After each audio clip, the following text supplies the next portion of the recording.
Assalamualaikum warahmatullahi wabarakatuh. Jumpa lagi dengan saya Pak Kamarudin dalam Kamura Channel. Pada video kali ini, saya akan membahas SKP bagian 6, yaitu bagaimana membuat SKP Jabatan Administrasi Terbaru 2021.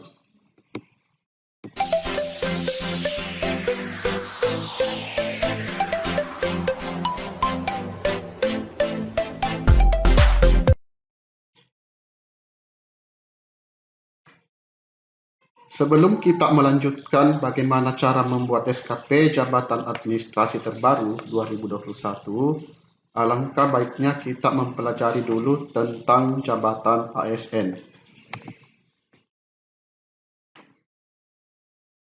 Jabatan ASN saat ini berubah sebutannya atau nomenklaturnya. Kalau dulu, jabatan PNS terdiri dari dua macam, yaitu jabatan struktural dan jabatan fungsional. Nah, sekarang istilah struktural itu sudah tidak ada lagi ketika Undang-Undang ASN diundangkan. Sekarang terdiri dari tiga macam, yaitu jabatan pimpinan tinggi, sering disebut JPT, jabatan fungsional atau JF, dan jabatan administrasi atau JA. Misalkan dulu guru masuk jabatan fungsional, sebutannya fungsional tertentu.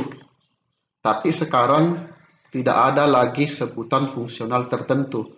Yang ada adalah fungsional keahlian dan fungsional keterampilan. Nah, tata usaha kalau dulu itu masuk ke jabatan fungsional umum.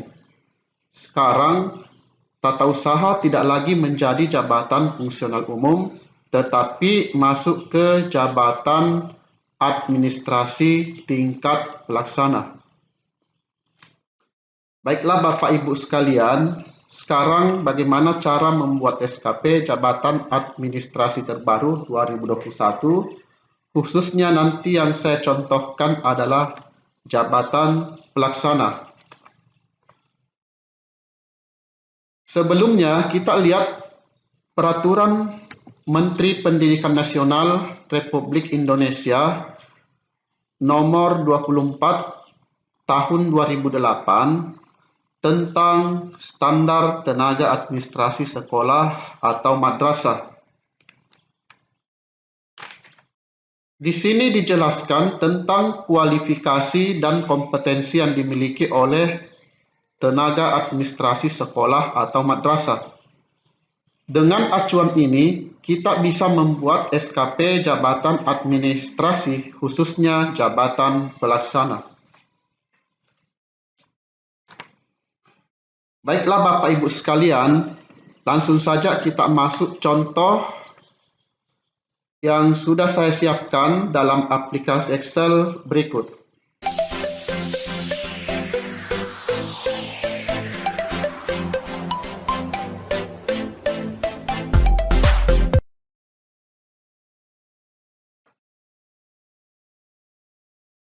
Ya, di sini saya sudah siapkan aplikasinya Bapak Ibu. Yang pertama saya bahas adalah SKP untuk periode Januari sampai dengan Juni 2021. Seperti biasanya, pertama-tama kita isi data SKP. Data PNS yang dinilai, nama, NIP, pangkat, golongan ruang, jabatan, unit kerja, kemudian data pejabat penilai, kemudian data atasan pejabat penilai. Setelah kita isi data SKP, kita lanjut ke sheet kedua, isian tanggal. Ya, di sini kita isikan tahun, kemudian jangka waktu penilaian, tanggal PPK Juni periode 1, periode 2, tanggal SKP periode 1, tanggal penetapan rencana, tanggal review rencana, kabupaten kota, angka kredit PKG karena ini adalah tenaga administrasi, tidak ada angka kredit, tidak diisikan angka kreditnya. Ini juga penilai angka kredit. Kemudian tanggal penilai SKP 2 ditandatangani penilai PPK, diterima PNS, dan tanggal integrasi. Jadi di sini yang membedakan Bapak Ibu dengan fungsional yaitu mengenai angka kredit. Jadi kalau tenaga administrasi itu tidak ada dicantumkan angka kredit. Selanjutnya kita lihat bagaimana membuat SKP periode Januari-Juni 2021.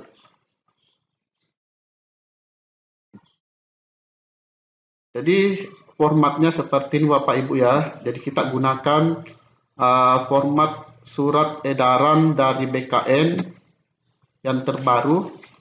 Di sini yang membedakan hanya dari segi penandatangan.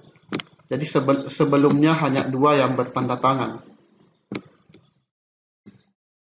Nah, sekarang kita lihat satu-satu ya rencana atau target daripada jabatan administrasi dalam hal ini tenaga pelaksana atau jabatan pelaksana seperti ini Bapak Ibu ya, tampilannya lebih sederhana. Di sini tidak ada diisikan angka kredit.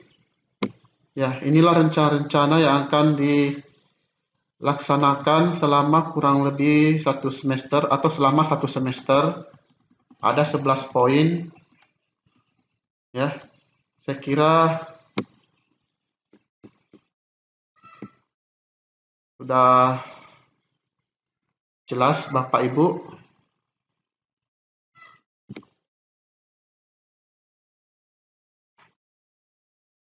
Yang pertama, membuat SK pembagian tugas staf TU, mengarsipkan arsip PKG, membuat jurnal harian piket, mendeskripsikan tugas masing-masing staf TU, membuat kartu inventaris barang, membuat bukti keikutsertaan dalam kegiatan PKB, membuat kartu inventaris ruangan, membuat dan mengelola buku pengeluaran barang, menangani dan mengarsipkan surat masuk dan keluar serta dokumen sekolah sesuai dengan kode persuratan, meneliti dengan baik, memberi tanda paraf serta persuratan pengesahan berkas dan lain-lain, dan mendistribusikan surat undangan bagi guru, pegawai, dan kesiswaan. Ya, targetnya masing-masing ini satu laporan, satu dokumen, satu laporan ya, dan seterusnya. Kemudian kita lanjut ke penilaian SKP Januari-Juni 2021. Ya, saya kira sudah jelas Bapak Ibu ya. Di sini langsung saja saya perlihatkan nilai capaian SKP selama 1 semester ini adalah 90,67 dengan predikat baik. Kemudian penilaian prestasi Januari-Juni 2021. Jadi format yang kita gunakan adalah format terbaru dari BKN. Ya, tampilannya seperti itu Bapak Ibu. Tidak ada lagi yang bertanda tangan. Yang seperti format sebelumnya itu ada logo Pancasila. Kemudian ada yang bertanda tangan di sini. Yang surat edaran terbaru dari BKN sudah tidak ada lagi yang bertanda tangan. Seperti biasa Bapak Ibu, kita isikan data PNS yang dinilai, isi nama, NIP, pangkat, golongan ruang, jabatan, unit organisasi, kemudian data pejabat penilai, kemudian kita isikan data atasan pejabat penilai. Kemudian unsur yang dinilai, ya di sini ada nilai SKP dan nilai perilaku kerja. Sebelumnya kita sudah dapatkan nilai SKP 90,67, 90,67. Ini dikalikan dengan 60% sehingga diperoleh nilai 54,40. Kemudian penentuan nilai perilaku kerja. Di sini aspek kepemimpinan terisi nilainya karena ini adalah kepala tata usaha. Jadi aspek kepemimpinan ini kita isikan juga. Jadi sebelumnya ada aspek orientasi pelayanan, integritas, komitmen, disiplin, kerjasama, dan kepemimpinan. Sehingga dari 6 nilai ini kita rata-ratakan peroleh 87,67. 87,67 ini kita kalikan dengan 40% sehingga diperoleh 35,07. Inilah nilai perilaku kerja. Kemudian nilai SKP dan nilai perilaku kerja. Jadi nilai SKP dan nilai perilaku kerja tadi setelah dibobotkan masing-masing 60% dan 40% digabung atau dijumlahkan sehingga diperoleh nilai 89,47 dengan predikat baik. Inilah nilai prestasi kerja.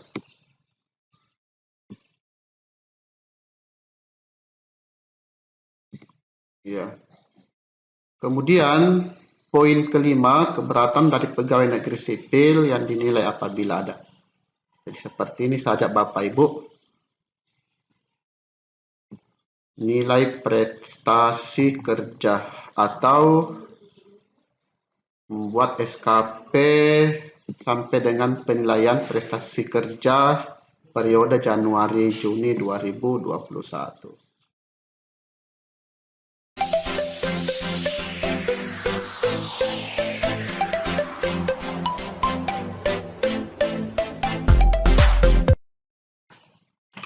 Lanjut Bapak Ibu, bagaimana membuat SKP periode Juli sampai dengan Desember 2021. Pertama-tama kita buat rencana SKP. Formatnya hampir sama dengan jabatan fungsional guru.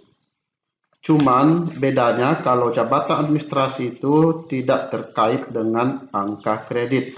Sehingga sheet yang terkait dengan angka kredit yaitu keterkaitan dan verifikasi SKP dengan angka kredit tidak digunakan.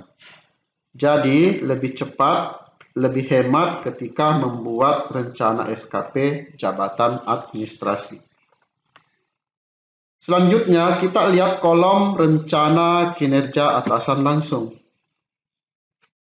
Karena ini adalah SKP jabatan administrasi, dalam hal ini administrasi sekolah, maka atasan langsungnya adalah kepala sekolah, di mana tugas pokok kepala sekolah itu adalah manajerial, pengembangan kewirausahaan, dan supervisi kepada guru dan tenaga kependidikan. Ini merupakan kinerja utama.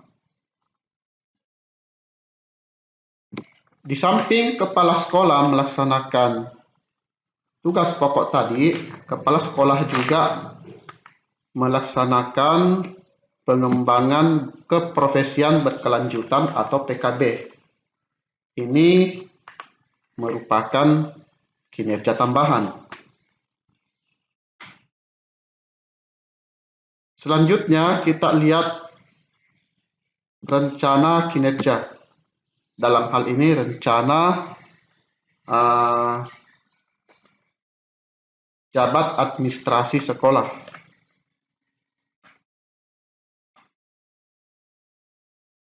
Rencana kinerja atasan langsung, dalam hal ini tugas pokok kepala sekolah, yang sesuai dengan rencana tenaga administrasi, dalam hal ini Kepala TU adalah terbuatnya SK pembagian tugas staf TU, terarsipnya arsip PKG, terbuatnya jurnal harian piket, terdeskripsinya tugas masing-masing staf TU, terbuatnya kartu inventaris barang, terbuatnya kartu inventaris ruangan, terlaksananya dan terkelolanya buku pengeluaran barang, tertanganinya dan terarsipnya surat masuk dan keluar serta dokumen sekolah sesuai dengan kode persuratan, tertelitinya dengan baik memberi tanda paraf serta setiap persuratan, pengesahan, berkas, dan lain-lain, terdistribusinya surat undangan bagi guru, pegawai, dan kesiswaan, kemudian terlaksananya diklat. Jadi itulah rencana seorang kepala tata usaha. Dalam hal ini jabatan administrasi sekolah. Kemudian aspek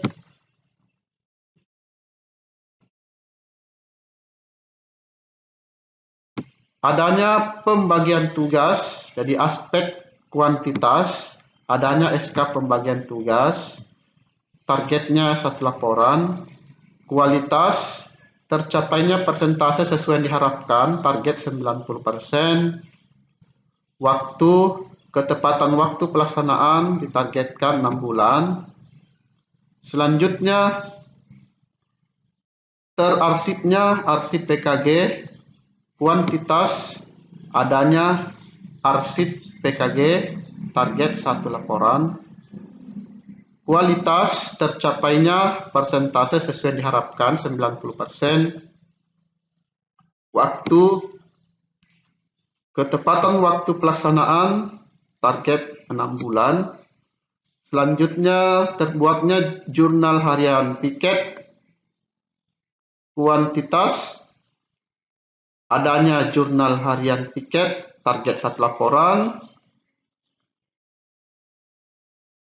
kualitas tercapainya persentase sesuai yang diharapkan, target 90%, waktu, ketepatan waktu, target 6 bulan, kemudian terdeskripsinya tugas masing-masing staf TU, kuantitas adanya tugas staf TU, target 1 dokumen, kualitas tercapai persentase sesuai yang diharapkan, target 90%, waktu, ketepatan waktu, target 6 bulan.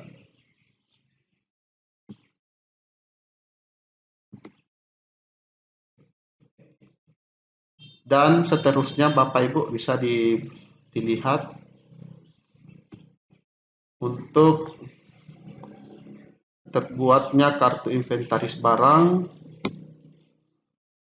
kemudian terbuatnya kartu inventaris ruangan, terlaksananya dan terkelolanya buku pengeluaran barang, tertanganinya dan terarsipnya surat masuk dan surat keluar, dan seterusnya. Kemudian terlaksananya diklat, kuantitas surat tugas, sertifikat laporan, target 1 sertifikat, kualitas tercapainya persentase sesuai diharapkan 90%, ketepatan waktu target 6 bulan. Jadi seperti itu Bapak Ibu cara membuat rencana SKP jabatan administrasi, dalam hal ini kepala tata usaha sekolah. Jadi di sini Bapak Ibu membuat rencana itu harus menggunakan bahasa target atau hasil, bukan bahasa aktivitas-aktivitas yang diawali dengan kata kerja. Jadi contoh terbuatnya, terarsipnya, terdeskripsinya, terlaksananya, itu semua bahasa target. Ya, demikian Bapak Ibu untuk rencana SKP. Selanjutnya review rencana. Jadi setelah SKP dibuat, kemudian direview oleh pengelola kinerja. Ya, dalam hal ini pengelola kinerja adalah kepala sekolah. Ya. Jadi seperti ini Bapak Ibu. Jadi di sini ada kolom review oleh pengelola kinerja. Ada catatan perbaikan jika memang ada apa yang perlu diperbaiki. Seperti itu Bapak Ibu. Jadi inilah format untuk review rencana SKP.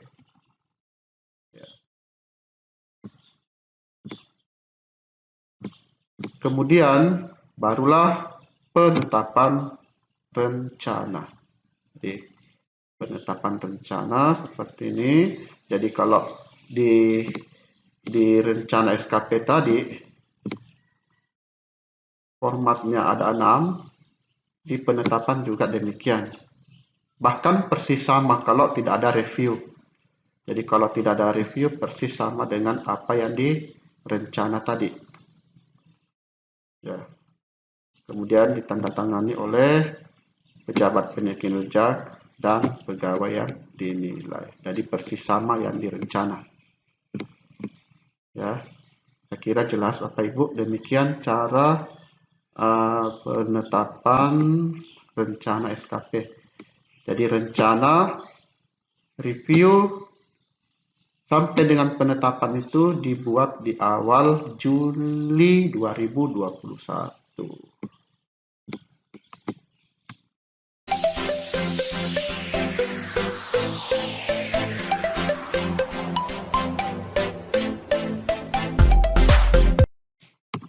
Lanjut Bapak Ibu, penilaian SKP. Sebelumnya sudah dibahas bagaimana membuat rencana, review, sampai dengan penetapan rencana. Itu semuanya dilakukan pada bulan Juli 2021. Setelah itu, di akhir tahun 2021 pada bulan Desember dilakukan penilaian oleh atasan langsung. Karena ini adalah SKP Kepala TU, dalam hal ini Jabatan Administrasi Sekolah,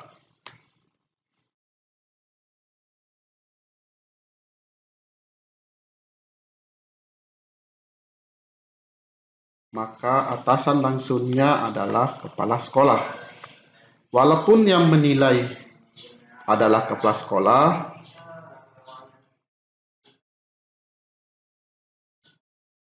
kepala TU, dalam hal ini Jabatan Administrasi, juga harus tahu konsepnya, harus tahu rumusnya agar nanti kalau ada kesalahan bisa mengajukan keberatan. Atau terkadang atasan langsung kita memberikan wewenang untuk menilai diri sendiri. Baiklah Bapak Ibu, langsung saja ke sheet penilaian SKP berikut. Di sini ada kinerja atasan langsung, dalam hal ini kepala sekolah. Ada rencana kinerja, dalam hal ini rencana kepala tata usaha, dalam hal ini Jabatan Administrasi Sekolah. Aspeknya ada 3, kuantitas, kualitas, dan waktu. Kemudian kita bandingkan target dengan realisasi.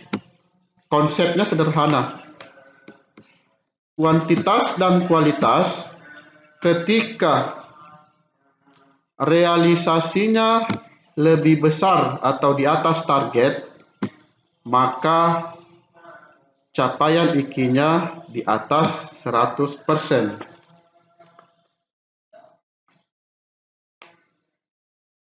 Begitu pula sebaliknya.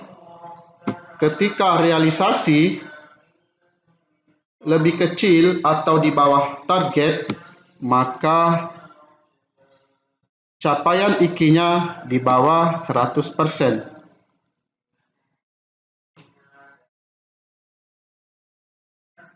Tetapi kalau realisasi sama dengan target, maka capaian IKI-nya sama dengan 100%. Berbeda dengan waktu. Ketika realisasi lebih cepat dibandingkan dengan target, maka capaian IKI-nya di atas 100%. Begitu pula sebaliknya, ketika realisasi lebih lama atau molor dari target, maka capaian IKI-nya di bawah 100%. Ya, kalau sama realisasi dengan target, capaian IKI-nya sama dengan 100%.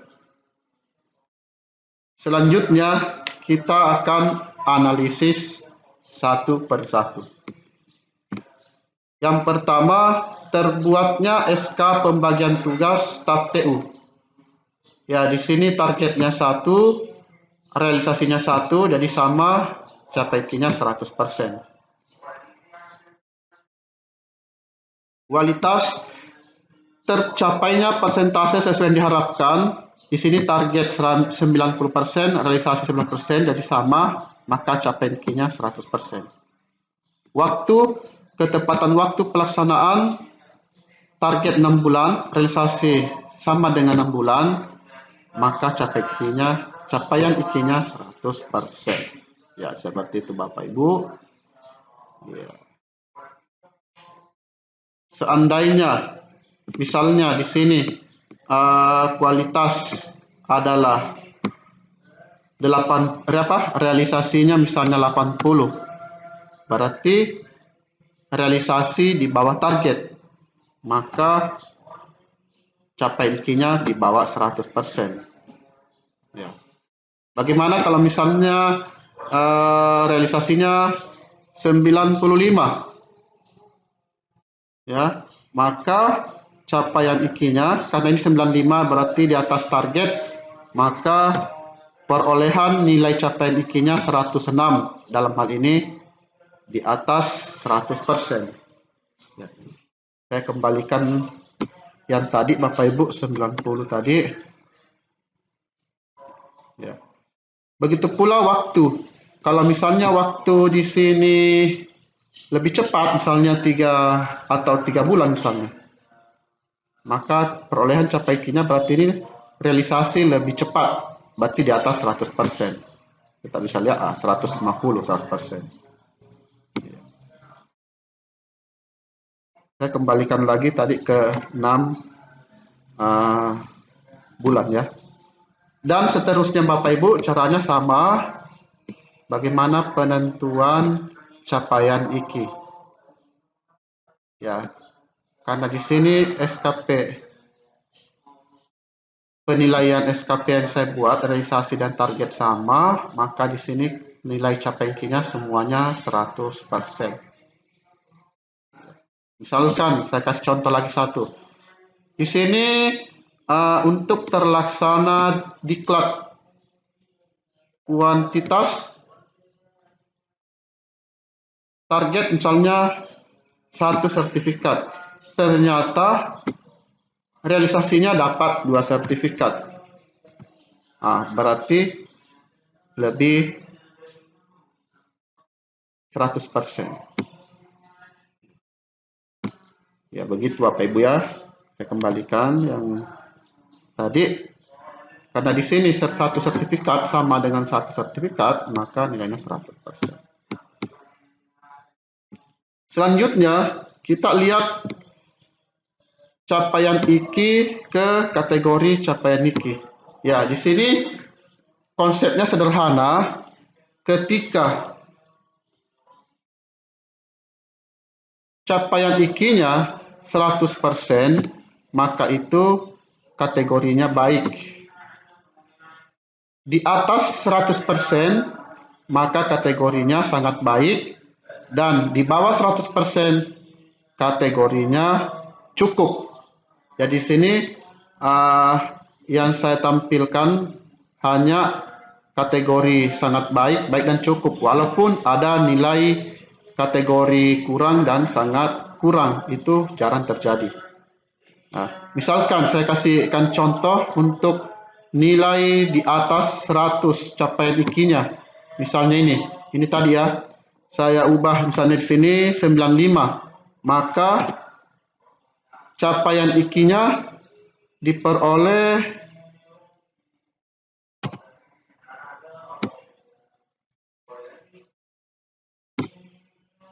106. Nah, 106 ini kan di atas 100%, maka kategorinya adalah sangat baik. Misalnya ini. Jadi ini sangat baik. Seperti itu ya. Misalkan lagi saya contohkan. Di sini misalnya di terarsipnya arsip PKG. Misalnya di sini realisasinya 80. Berarti di bawah target. Maka capai IKI-nya pasti di bawah 100%. Berarti kalau di bawah 100% berarti itu kategorinya cukup. Jadi kesimpulannya Bapak Ibu, di atas 100% capaian IKI-nya itu kategorinya sangat baik, sama dengan 100% itu kategorinya baik, kurang dari 100% maka itu kategorinya cukup. Ya, seperti itu Bapak Ibu. Selanjutnya perhatikan kolom capaian rencana kinerja. Di sini ada 3. Yang pertama kolom kategori, bagaimana cara penentuan nilai baik di sini. Ya, caranya adalah kita rata-ratakan kategori capaian IKI. Ya, seperti ini. Di sini ada 2 nilai baik, 1 sangat baik, maka kalau rata-ratakan itu menjadi baik kategorinya ya. Ini bisa dilihat pada Permen nomor 8 tahun 2021. Di situ lebih jelas aturan-aturannya. Jadi simpelnya Bapak Ibu seperti itu saja ya, kita rata-ratakan dari ketiga kategori capaian IKI. Misalkan lagi di sini ada baik, cukup, baik. Jadi 2 baik, 1 cukup, maka rata-ratakan itu masih kategori baik. Kemudian kalau ketiga-tiganya baik, ya jelas kategorinya baik. Seandainya di sini ada 2 nilai sangat baik, 1 baik, maka di sini kategorinya sangat baik. Atau kita lihat yang lain, misalnya ini. Di sini ada kategori sangat baik, cukup, dan baik. Jika dirata-ratakan ini, maka itu nilainya baik. Nah, seperti itu, Bapak Ibu. Kemudian nilai. Di sini nilai 100 diperoleh dengan cara kalau kategori baik, maka nilainya itu 100. Seandainya di sini kategorinya sangat baik, maka nilainya 120. Ataukah seandainya di sini kategori cukup, maka nilainya 80. Jadi simpelnya Bapak Ibu, sangat baik 120, baik 100, cukup 80. Jadi seperti itu Bapak Ibu.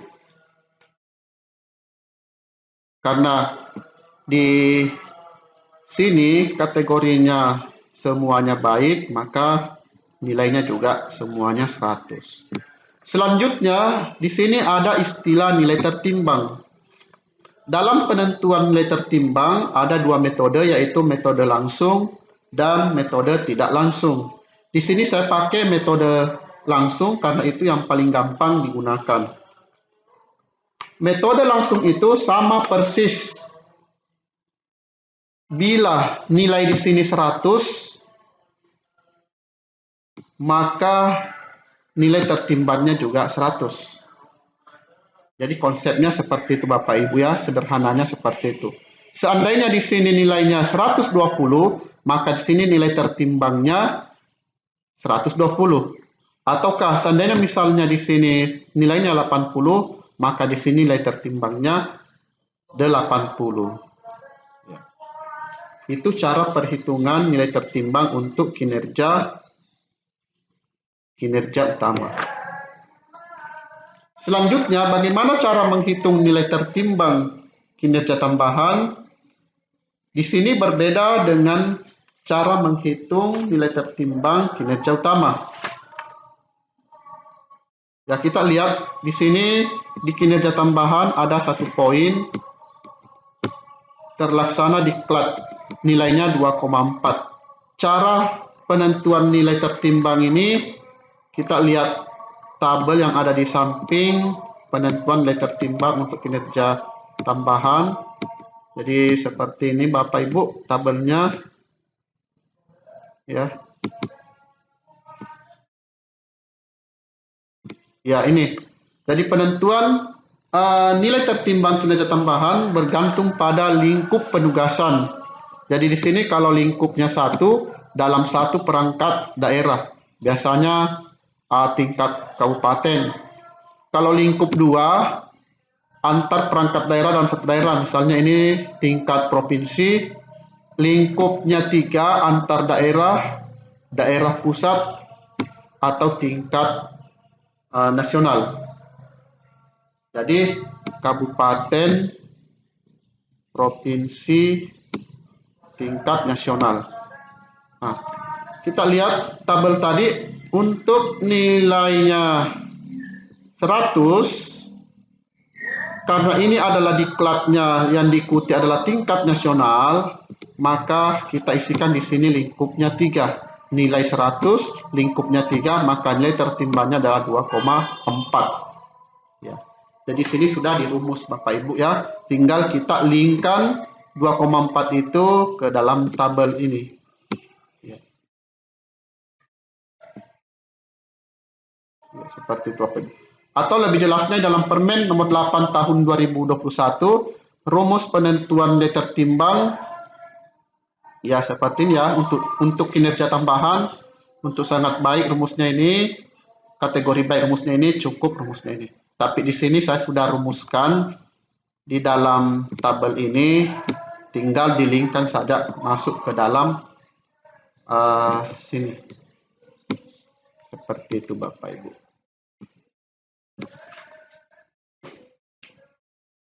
Selanjutnya, Bapak Ibu perlu ingat bahwa nilai tertimbang itu maksimal 10. Jadi kalau lebih dari 10 dibulatkan menjadi 10. Misalnya, seandainya di sini dapat total nilai tertimbang itu adalah 11, maka dibulatkan menjadi 10. Nah, seperti itu. Sedangkan untuk kinerja utama ini kita rata-ratakan, karena ini nilainya 100 semua, kalau dirata-ratakan kan tetap 100. Ditambahkan dengan nilai tertimbang kinerja tambahan, di sini kan cuma satu poin, yaitu 2,4, maka 100 ditambah 2,4, maka didapat 102,4. Inilah nilai SKP untuk periode Juli sampai dengan Desember 2021.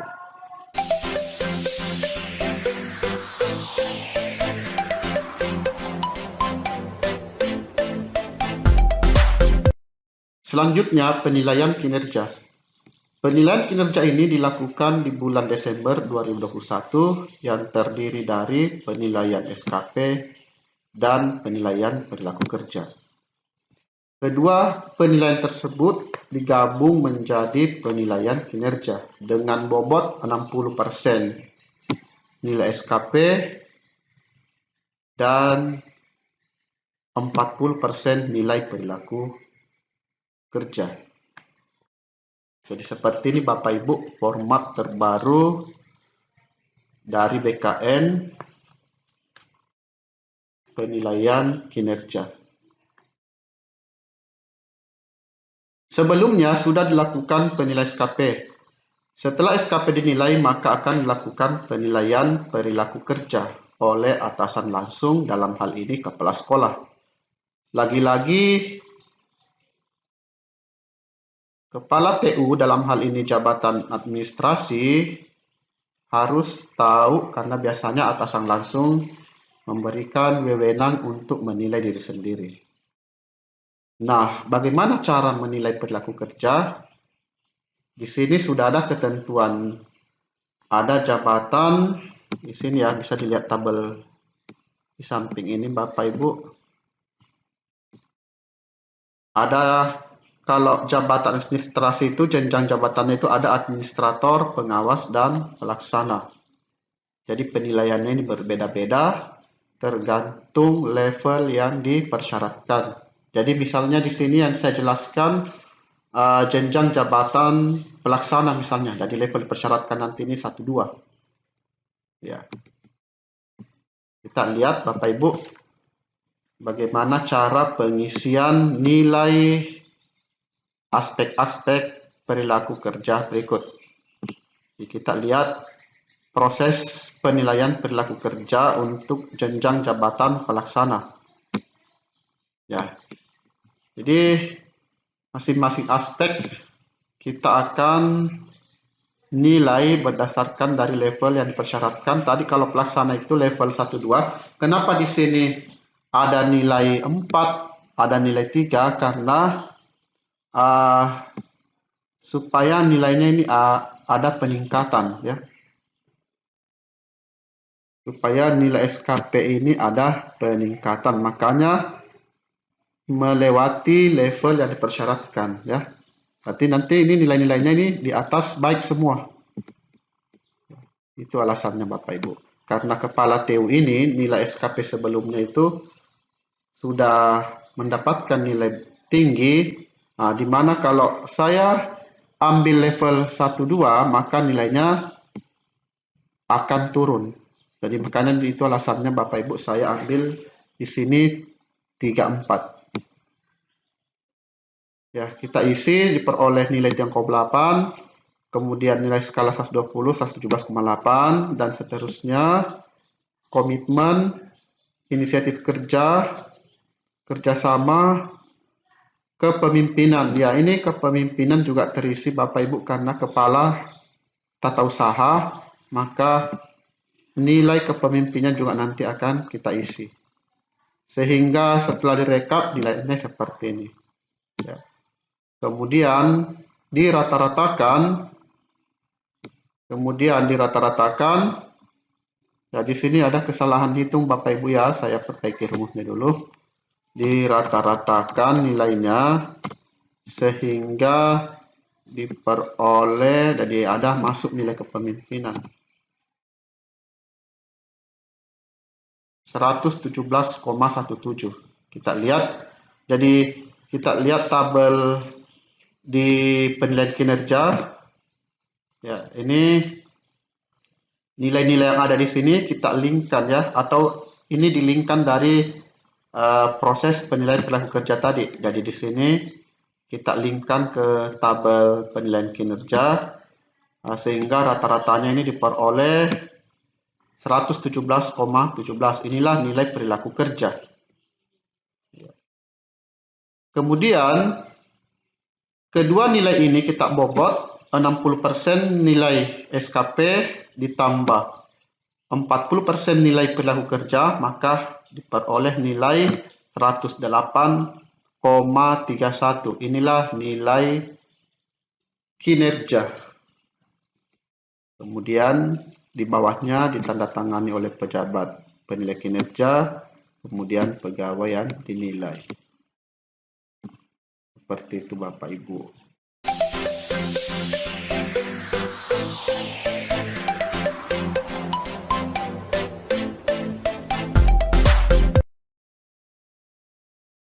Lanjut Bapak Ibu, integrasi hasil penilaian kinerja PNS tahun 2021. Setelah melakukan penilaian kinerja, maka kita akan melakukan integrasi. Ya, formatnya seperti ini Bapak Ibu.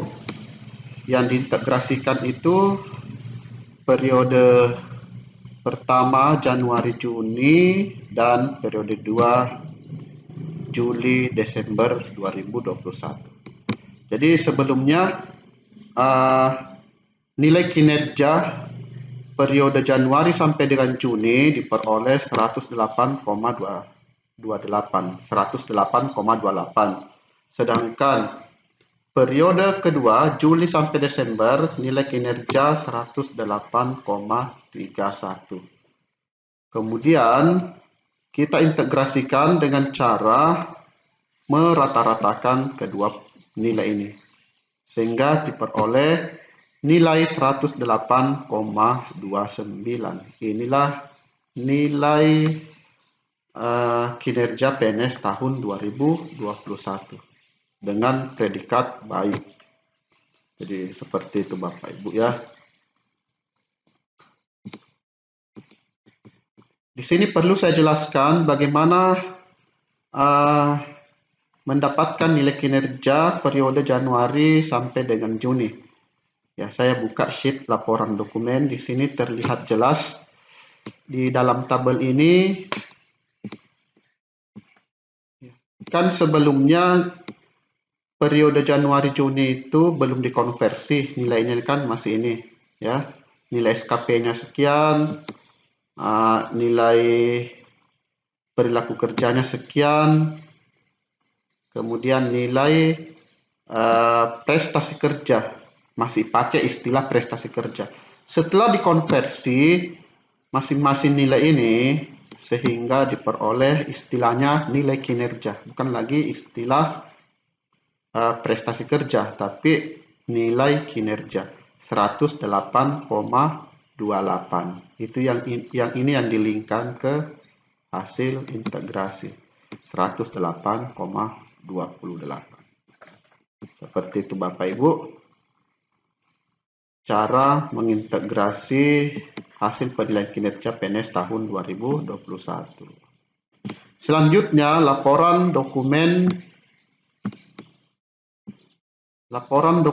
penilaian kinerja. Jadi setelah kita integrasikan, kita buat laporan seperti format berikut.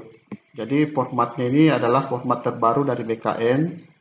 Sudah modelnya sudah simple. Di sini tetap kita mengisi data pegawai yang dinilai, data pejabat penilai kinerja, data atasan pejabat penilai kinerja. Kemudian di sini di penilaian kinerja nilai SKP ini diperoleh dari rata-rata nilai SKP kedua periode. Dari 2 periode ya. Dari sini nilainya kita rata-ratakan dapat 106,15. Dilingkan masuk ke sini. Begitu pula dengan nilai perilaku kerja rata-rata dari 2 periode ini dengan ini diperoleh 111,5, dilingkan masuk ke sini sehingga diperoleh nilai kinerja adalah 108,29. Ini dilingkan ke sini. Karena tidak ada ide baru, maka nilai kinerja tahun 2021 sama dengan 100,29. Predikat baik. Kemudian di sini ada poin 5 permasalahan, 6 rekomendasi keberatan dan seterusnya. Kemudian ditandatangani oleh pejabat penilai kinerja, dalam hal ini kepala sekolah, kemudian pegawai yang dinilai, dan atasan pejabat penilai. Seperti itu Bapak Ibu cara membuat laporan SKP untuk kedua periode. Jadi kesimpulannya Bapak Ibu, nilai 108,29 inilah yang disebut dengan nilai kinerja PNS tahun 2021. Jadi di sini harus sinkron dengan hasil integrasi. Ini juga sama, 108,29. Demikianlah Bapak Ibu cara membuat SKP untuk jabatan administrasi, dalam hal ini kepala tata usaha sekolah. Demikianlah untuk pembahasan kali ini. Semoga bermanfaat. Saya akhiri. Wassalamualaikum warahmatullahi wabarakatuh.